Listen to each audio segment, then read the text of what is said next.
Deletions ఉండకూడదు. Right. మళ్ళీ మీ దగ్గరకు వస్తుంటే పెద్దిరెడ్డి రవికిరణ్ గారు, సో ఇదేదో యోగి సీటు కింద మంట పెట్టే కార్యక్రమం నడిపిస్తున్నారు అమిత్ షా అండ్ మోదీ. వాళ్ళే ఎల్లకాలము పరిపాలించాలి ఈ దేశాన్ని, ఏది బీజేపీలో కూడా వాళ్ళే ఉండాలి, ఇంకెవరికి స్థానం లేదు. ఇలాంటి నియంతృత్వ పెడధోరణులకి సహకరించి ఎలక్షన్ కమిషన్ని పికప్ చేసుకోవడం ద్వారా వాళ్ళకి తర్వాత గవర్నరు లేకపోతే రాజ్యసభ లేకపోతే ఇంకేమన్నా పెద్ద పెద్ద పొజిషన్స్ ఆఫర్ చేయడం, ఇది ఎంతవరకు కరెక్ట్ అండి అని వాళ్ళు అడుగుతున్నారు. సార్ వాసుదేవన్ గారు, ముందుగా మీకు తోటి ప్యానలిస్ట్కి 99 టీవీ వీక్షకులందరికీ శుభోదయం.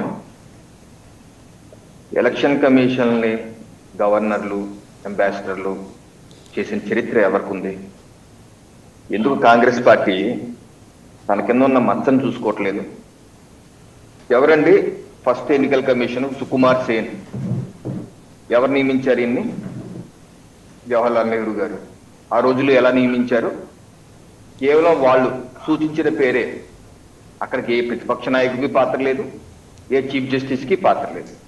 కేవలం ఆయన ఇష్టం. ఇందిరాగాంధీ ఆయన ఇష్టం, రాజీవ్ గాంధీ ఆయన ఇష్టం, పివి నరసింహారావు గారు ఆయన ఇష్టం, మొత్తం వాళ్ళ ఇష్టమే కదా. సుకుమార్ సేన్ గారిని ఏం చేశారండి? సూడాన్ దేశానికి అంబాసిడర్గా పంపించారు. ఆయన టెన్యూర్ అయిపోయారు. ఎవరు? కాంగ్రెస్ పార్టీ.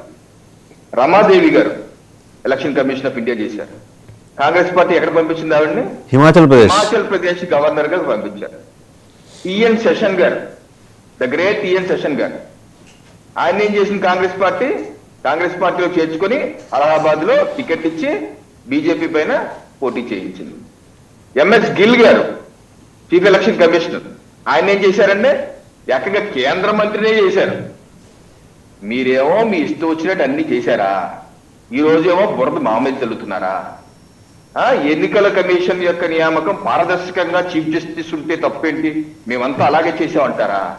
స్వతంత్రం వచ్చినప్పటి నుంచి 2023 వరకు ఎన్నికల కమిషన్ ఎలా నియమించారు? దానికి ఒక విధి విధానం ఉందా? మీ ఇంట్లో మీ ఇష్టం వచ్చినట్టు మీ జనపదిలో కూర్చొని మీరు నియమించేసి వాళ్ళందరికీ మీరు రాజకీయ పునరావాస కేంద్రం చేసి మీ పార్టీల్లోనూ వేరే పోస్టులు ఇచ్చి ఈరోజు మా మీద బురద చల్లుతారా? అసలు ఈ ప్రక్రియ chief election commission CJI chief justice of India పిక్చర్లోకి ఎలా వచ్చారంటే, సుప్రీంకోర్టులో కేసేస్తే అప్పుడు ఆయన ఇంటర్మ్ గా జడ్జిమెంట్ ఇస్తూ మీరు చట్టం చేయండి, ఇప్పటివరకు చట్టం లేదు, పార్లమెంట్ లో చట్టం చేయండి, అంతవరకు మేము తాత్కాలికంగా మేము కూడా ఉంటామని చెప్పి అన్నారు. ఆ తర్వాత పార్లమెంట్ లో చట్టం చేశారు, 3 సభ్యులు తీసుకొచ్చారు. పారదర్శకంగా మేం చేశామా మీరు చేశారా? మీరేమన్నా పారదర్శకంగా చేశారా? మీరేమన్నా?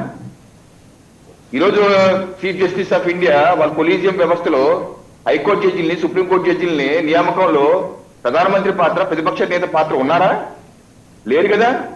వాళ్ళు నియమించుకుంటున్నప్పుడు కొలీజియం వ్యవస్థ కరెక్ట్ అని అనుకున్నప్పుడు వాళ్ళు ఇచ్చినటువంటి ఇంటర్మ్ ఒక జడ్జిమెంట్ తాత్కాలికంగా మేము ఉంటున్నప్పుడు మనం పార్లమెంట్ లో చట్టం చేసి మన ముగ్గురు, ఇది ప్రతిపక్ష నేత, ప్రధానమంత్రి, అలాగే ఈయన ముగ్గురు వ్యక్తులతో మనం చేస్తే దాన్ని తప్పు పట్టి చేయటం ఎంతవరకు కరెక్ట్ అండి? మీరేదో స్వతంత్రం వచ్చినప్పటి నుంచి చీఫ్ జస్టిస్ ఆఫ్ ఇండియా ఉన్నట్టు, ప్రతిపక్ష నేత ఉన్నట్టు మాట్లాడితే ఎలా కుదురుతుంది? ఏంటి ఆరోపణలు, ఏంటి అబద్ధ అసత్య ప్రచారాలు చేస్తారు? ఇంకో అసత్య ప్రచారం, యోగి ఆదిత్యనాథ్ గారు ఎస్ఐఆర్ అంట స్పెషల్ ఇంటర్ రిగ్గింగ్ అన్నారంట. కాంగ్రెస్ పార్టీకి పని పడలేదు.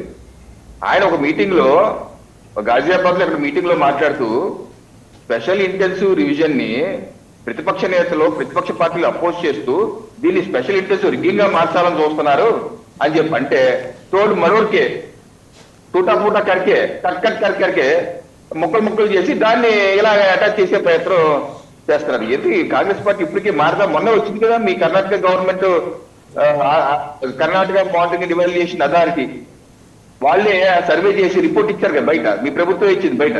ఏం చెప్పింది మీ ప్రభుత్వం?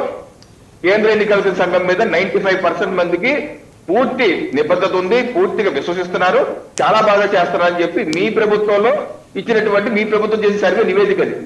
ఈ రోజు మీరు ఇక్కడికి వచ్చి ఎలక్షన్ కమిషన్ అది అనుకుంటున్నారు, ఇది అనుకుంటున్నారు, అది అనుకుంటున్నారు అని చెప్పి, ఓట్ చోరీ ఈవీఎంలు బాగా పనిచేస్తాయంటే 90% బాగా పనిచేస్తాయని చెప్పి మీ ప్రభుత్వంలో చేసినటువంటి మానిటరింగ్ సర్వేనే స్పష్టంగా చెప్తుంది, అథారిటీ అని చెప్పి. ఇంకేం మాట్లాడతారు మీరు? ఏంటి అబద్ధాలు? ఈరోజు ఉత్తరప్రదేశ్ లో ఎస్ఐఆర్ ప్రత్యేక ముమ్మడి సవరణ జరుగుతుంది. దేశవ్యాప్తంగా ఫేజ్ 2 జరుగుతుంది. ఇప్పటి వరకు తొమ్మిది రాష్ట్రాలు అలాగే కేంద్ర పాలిత ప్రాంతాల్లో జరిగితే మొత్తం 50 కోట్ల మందికి జరిగితే దానిలో 6.5 కోట్లు ఓట్లు డ్రాఫ్ట్ లిస్ట్ లో తొలగించబడ్డాయి. 9 రాష్ట్రాలు 3 కేంద్ర పాలిత ప్రాంతాలు ఉన్నాయి. ఈరోజు డ్రాఫ్ట్ నివేదిక వచ్చింది. ఈ డ్రాఫ్ట్ నివేదికలో పశ్చిమ బెంగాల్లో 58 లక్షలు తొలగించబడ్డాయి. డ్రాఫ్ట్ ముసాయిదా, డ్రాఫ్ట్ ఫైనల్ కాదు, ముసాయిదా. అలాగే తమిళనాడులో 97 lakhs, గుజరాత్ లో 74 lakhs, రాజస్థాన్ లో 42 lakhs, ఉత్తరప్రదేశ్ లో 2.89 crores. ఎవరి రాష్ట్రంలో ఎక్కువ తొలగించబడ్డాయంటే 18.7%. వేరే west Bengal it is only 7.5%. 7.5% west బెంగాల్లో. రవికిరణ్ గారు ఒక్క నిమిషం, ఇక్కడ నాదొక సబ్మిషన్. ఇప్పుడు ఇవన్నీ తొలగించినవన్నీ చూస్తే ఒక 5-6 కోట్లు ఇక్కడే కనిపిస్తుంది. మొత్తం కలిపితే ఒక అబ్జర్వేషన్ ఏంటంటే ఒక 20 కోట్లు తీసేయంగాను మన జనాభా 120 కోట్లకి కుదించబడుతుంది. అంటే మనం ఇప్పటిదాకా 140 కోట్లు అని చెప్పుకుంటున్న దాంట్లో కూడా వాస్తవం లేదనేది మేనిఫెస్ట్ అవుతుంది. నేను పూర్తిగా గఫూర్ గారు నవ్వుతున్నారు, పూర్తిగా లెక్కలను బట్టి మాట్లాడుతున్నాను గఫూర్ గారు, నేను రవికిరణ్ గారు లెక్కలను బట్టే మాట్లాడుతున్నాను. నాకు ఎంతకు మించి నేను ఎగ్జాగరేషన్ చేయట్లేదు. ఉన్నవి ఇప్పటిదాకా ఉన్నవి 5-6 కోట్లు ఉంది. మిగిలిన అన్ని రాష్ట్రాలు తీస్తే మొత్తం పోను 120 కోట్లే మిగులుతారు. అంటే ఈ 20 కోట్ల మంది ఎవరండి? చనిపోయిన వాళ్ళు, దొంగలు, బయట దేశాల నుంచి వచ్చిన వాళ్ళు, ఇమిగ్రెంట్స్, వీళ్ళు అలాగే అజాయిపు లేకుండా పోయిన వాళ్ళు వీళ్ళే కదా. సార్ ఇప్పటి వరకు 6.5 crores ముసాయిదాలో తొలగించబడ్డాయండి. ముసాయిదాలు 6.5 crores. నిన్న ఫిగర్ కూడా బయటకు వచ్చింది, 6.5 crores. నిన్న నేను ఉత్తరప్రదేశ్ కి న్యూస్ 18 ఛానల్ చూస్తున్నాను. దానిలో anchor Uttar Pradesh CEO, chief electoral officer, ఆయన పేరు